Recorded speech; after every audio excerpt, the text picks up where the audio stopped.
Hey guys, how's it going?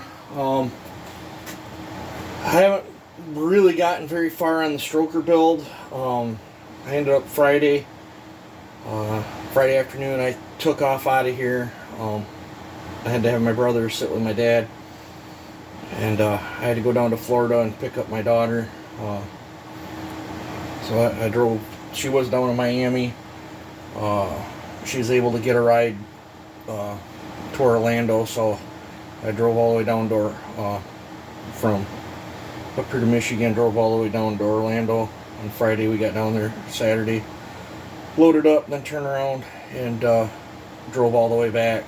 That was not fun. So, no sleep, dead dog tired, and I got a little bit of a nap today, but not much. Dad's sleeping, I can't sleep. So I thought I'd come back out and putter on the 661 stroker. I did have to machine this half of the case, and I keep getting hammered on questions. This is an aftermarket MS 660 crank that I modified to fit in the 661 case. There is some differences. I know I got one buddy that has a 660 stroker, and it's a mule. Absolutely chain pulling freak. I believe Bellhopper built one, or maybe Brennan and Bellhopper together. I'm not sure on the details. I talked to them a little bit there, and I ended up doing my crank a little different than how they did theirs, but that's what's so cool. I'm having an absolute blast trying to sort this stuff out and get stuff to work. This is a cheapy 660 piston that has been modified to fit in here. And for those that are wondering, I'm going to run the 661 light pin. You can't use the 661 needle cage.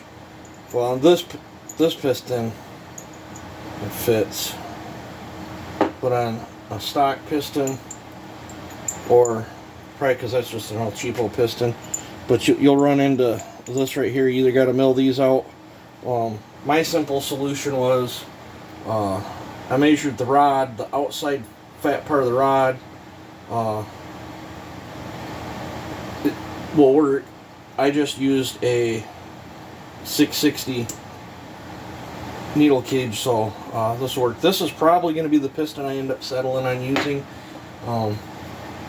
I paid more for that piston than I did with this, with a cylinder and everything. I got a complete big bore, and the hand is healing up pretty good. I've been asked about that. The muscle's still somewhat damaged in here, but it's stuck together. I do have full momentum. If I push real hard and try to do something, I can feel it doing some funky stuff in here, but it's just got to take its time and heal up. I've got no band-aid on it today. I started getting some skin issues here from, constantly having a band-aid. It doesn't feel right, but I can live with it. But back onto this, I did have to come in here. This had big wide notches. I don't know if I got another piston that. Of course, I don't have another piston to show you what it had on it, and I don't know if it was from the brand of it or what. But all I did was make it look like a normal piston. And then I did have to shorten. I just put it in the mill and milled down one side of it here. This doohickey, I did have to clearance inside of here for a little extra room. And then I did have to do a little clearancing on the back side of this to clear the piston. Like I said, this is probably going to be my mock-up piston. And once I get all the fabricating mocked up and done, I will set this piston off to the side And I'll probably do everything that I did to that one to this one. So let's see here. Yeah, trying to think what else. I have another top secret build in the works too, but I'm not gonna give anything away on that one until I'm done with this one. We'll just do one at a time. I'm hoping that other one's gonna be gnarly, but if it's not, it'll just be a big waste of my time. But yeah, I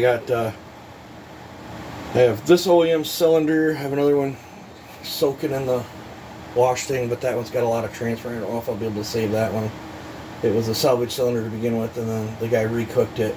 And but I also have a Meteor right here that I picked up from a buddy, and it's already had a little bit cut out of the band, but that's such a nice cylinder. I might save that for a future bolt on and go type thing. Set the squish and bolt it on and go, and use it to fix somebody's saw. I don't have a piston for it.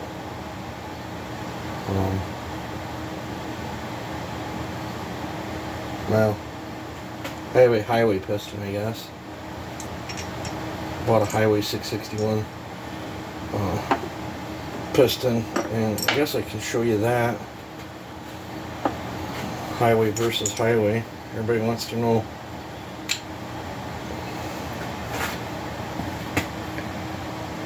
Not so much I changed the stroke on things. So, moved it quite a bit.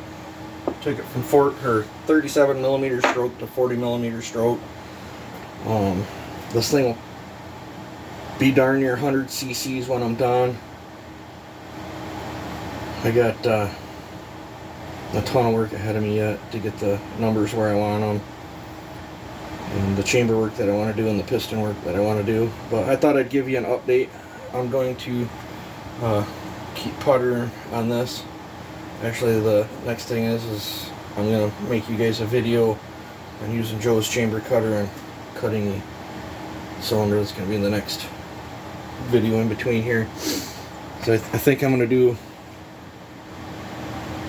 one flat top build and one taper top. That way I got stuff I can play around with, because I got 2 cylinders. So I think that's what I'm going to do. But alright, I've blabbered on here enough. So that's an update on the stroker. You guys have a good one.